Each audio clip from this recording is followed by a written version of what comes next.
Y de todo esto vamos a hablar con Atilio Borón, sociólogo, politólogo, analista internacional, escritor y periodista que está del otro lado de la línea. ¿Qué tal, Atilio? Buen día. Andrés Lerner te saluda. ¿Cómo estás? ¿Qué tal? Buen día, Andrés. Muchas gracias por la comunicación, Atilio. Y bueno, contanos qué es lo que estás viendo de lo que está sucediendo en Chile. ¿Cómo se llega a esta situación? Digo, más allá del aumento en el metro, que pareciera ser un detonante, pero de una situación mucho más compleja, ¿no? Mirá, no, lo decís con todas las letras y yo lo comparto. Es un detonante nada más. Es la chispa que provocó el incendio, pero para eso tenías que tener la pradera reseca, ¿no? Como dicen. Claro. ¿Y cuál es la pradera reseca? Bueno, son 44 años, no, 46 años de políticas neoliberales, y a ver si los números no nos fallan, ¿no?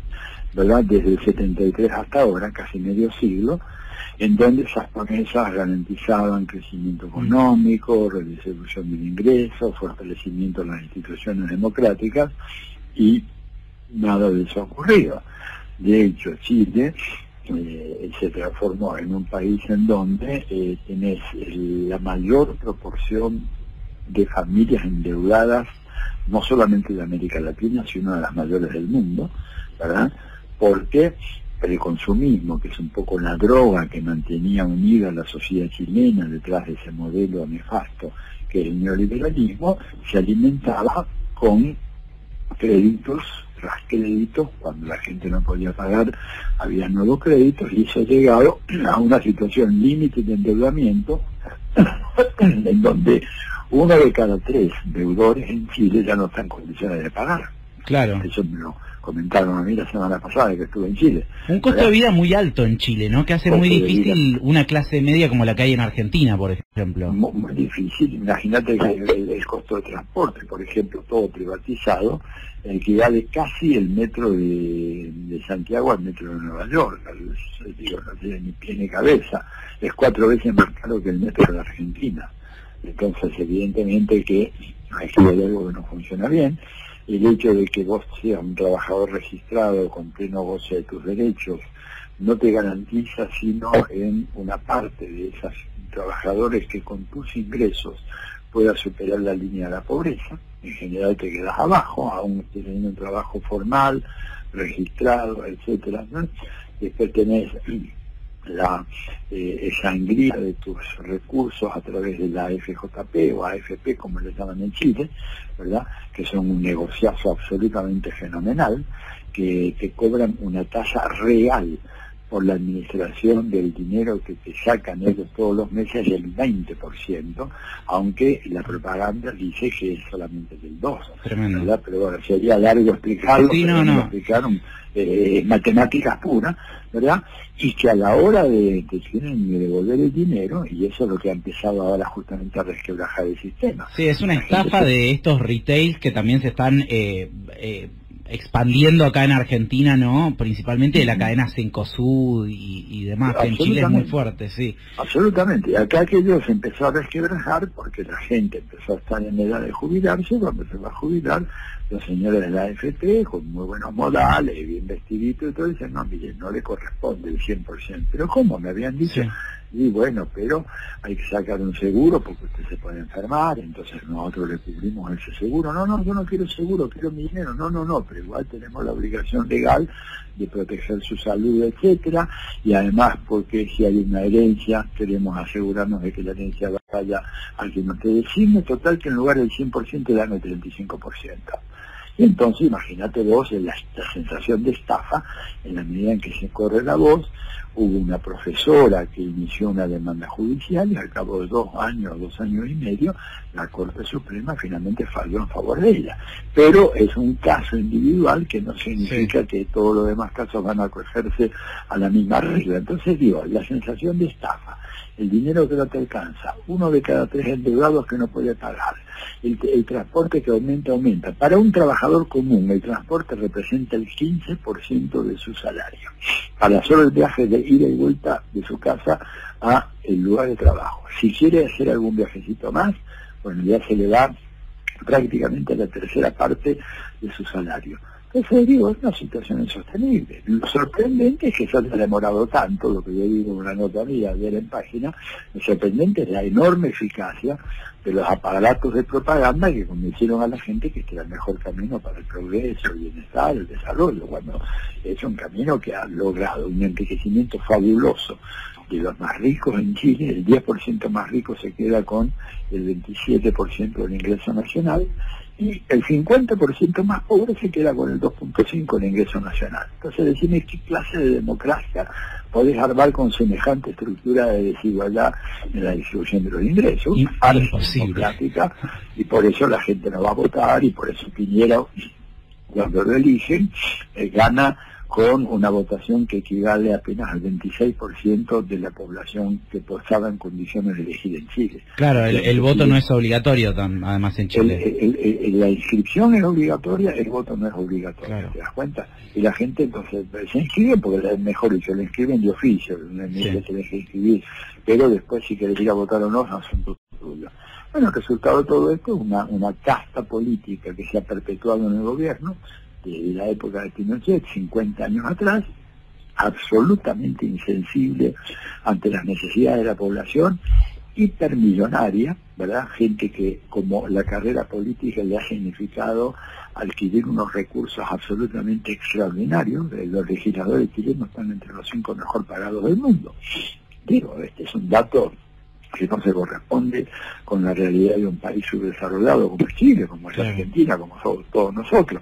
Un expresidente chileno recibe una jubilación mensual que equivale, por ejemplo, hoy a $30.000, superior a la que recibe un expresidente de los Estados Unidos. Entonces, este mamarracho, una dirigencia política absolutamente insensible, corrupta, millonaria, digamos, obscenamente millonaria, con un pueblo que no alcanza a viajar lo necesario para, bueno, poder hacer algunas actividades aparte de ir a trabajar y volver.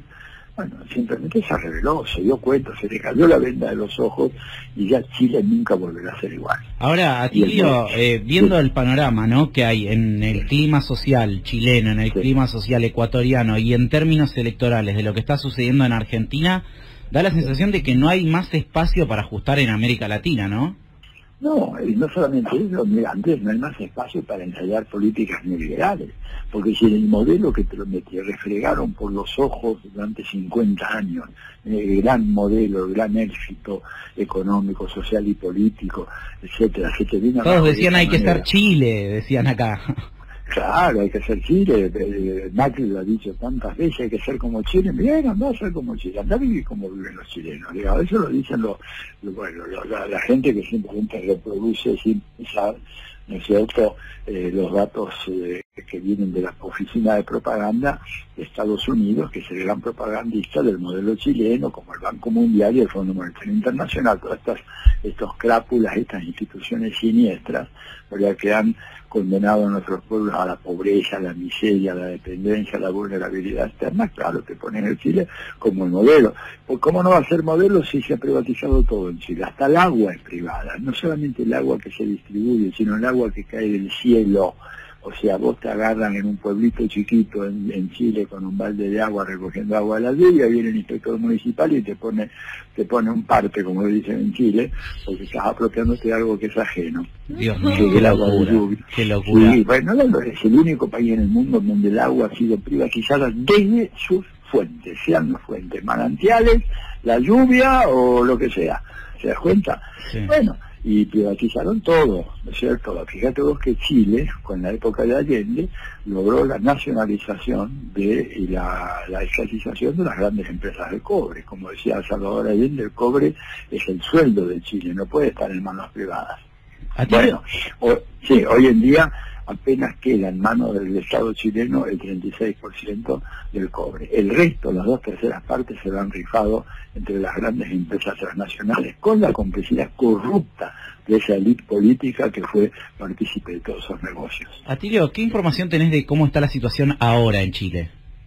Mirá, están las últimas noticias de la noche de mis amigos, era que pese al toque de queda, la gente salía a la calle, se reunía, caceroleaba, autos con los bocinazos y decían de que bueno, el conflicto iba a seguir hoy porque habían llamado a una huelga. No, sigue el conflicto muy foarte. Yo no sé cómo va a terminar esto porque no está nada previsto en la constitución pinochetista, que es la constitución que para vergüenza de la dirigencia política chilena todavía dirige en ese país, no está nada previsto de un cambio, ¿verdad? De cómo resolver esta situación, esta crisis de poder, este vacío de poder, que puede solamente resolverse mediante la renuncia de Piñera y la constitución rápidamente de un gobierno de transición, un llamado a una asamblea constituyente que en Chile nunca se hizo. Chile es un país virginal en esa materia, jamás hubo una asamblea constituyente en Chile. Las 3 constituciones que rigieron la historia de Chile, la de 1833, 1925, 1980, fueron todas constituciones hechas desde arriba, desde el poder, sin la menor injerencia de la ciudadanía. Yo creo que por ahí va a pasar la cosa y yo creo que va a ser una lucha muy dura, pero va a ser el montaje de ese modelo neoliberal que ha producido un desastre de proporciones. No te imaginas el costo que tiene la salud en Chile. Sí. Y si no tenés cómo pagar la salud, bueno, rezarle al buen Dios para que te dé fuerza, que te dé vigor, que te mantenga a salvo de enfermedades, porque si te enfermas, sos boleta, así de siempre, porque o tenés que tener mucho dinero para bancar el tratamiento. Terrible. Atilio, te aprovechamos, ya que te tenemos en línea, para hablarte de un tema más. ¿Cómo ves lo que está sucediendo en Bolivia? ¿Cómo se explica esto de, bueno, que al principio parecía que se iba a suspender el escrutinio provisorio y iban a ir directo al definitivo? Ahora parece que Evo Morales ganó en primera vuelta. ¿Qué es lo que está sucediendo en Bolivia? Bueno, lo que sucedió en Bolivia es que, a ver, el Tribunal Superior Electoral, que no es un órgano que dependa de la presidencia ni que controla a Evo Morales, digo, en contra de las habladurías que he escuchado por ahí, empezó a dar los datos, las cifras de carácter provisorio, ¿no es cierto? El escrutinio provisorio, o sea, llegaban las actas de las mesas, los tipos tomaban nota de eso, miraban por los números de cada candidato y los iban reproduciendo y difundiendo. De repente vieron de que la elección era muy reñida, no tan reñida en el sentido de que iban cabeza a cabeza, sino que estaba la diferencia de 10 puntos lo que estaba en cuestión, ¿no es cierto? O sea, Evo ganó ampliamente, ganó por más de 10 puntos de ventaja, pero tenía que dar cuánto más de 10 puntos para saber si era una victoria inobjetable o no. Como vieron de que los números venían muy reñidos, dijeron, bueno, suspendemos el escrutinio provisorio y vamos a dar solamente los datos de las actas verificadas, como le llaman allá, es decir, las actas que tienen la verificación de todas las autoridades electorales y que son las que dicen exactamente cuál es el número de votos que tiene cada candidato de manera absolutamente inobjetable. Eso provocó una parálisis, por cierto, hasta que reacomodaron toda la estrategia de recuento, y cuando avanzaron en eso, bueno, Evo Morales sacó una décima de ventaja, ¿no es cierto? Yo creo que inclusive podría ser algo más una vez que se termine totalmente el recuento, sobre Mesa, porque el gran objetivo de Mesa y de la embajada americana, porque hay que entender que Mesa es un operador de la embajada, ¿verdad? Aunque no haya embajador allá, pero está la embajada de todas maneras.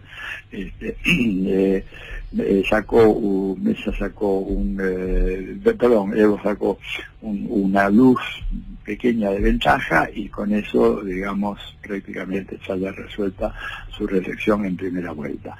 Va a haber mucha convulsión, muchos reclamos, ya la OEA se ha movilizado, como no se movilizó en el caso de las escandalosas elecciones de Honduras, en donde fue un robo absolutamente a mano armada, pero el canalla de Luis Almagro no se enmutó, por supuesto tampoco se enmutaron las vestales republicanas de la Argentina, de Chile, de Colombia, ¿verdad?, ante ese caso escandaloso, y va a ser una situación muy tensa, muy conflictiva, amenazando la gobernabilidad boliviana, aunque Evo tiene mayoría en ambas cámaras. No es una mayoría calificada de 2/3, pero sí tiene mayoría, con lo cual va a poder gobernar, pero claramente yo creo que este es un indicio de, bueno, del debilitamiento que ha sufrido el proceso boliviano, desgraciadamente, y la necesidad, perdón, la necesidad de una renovación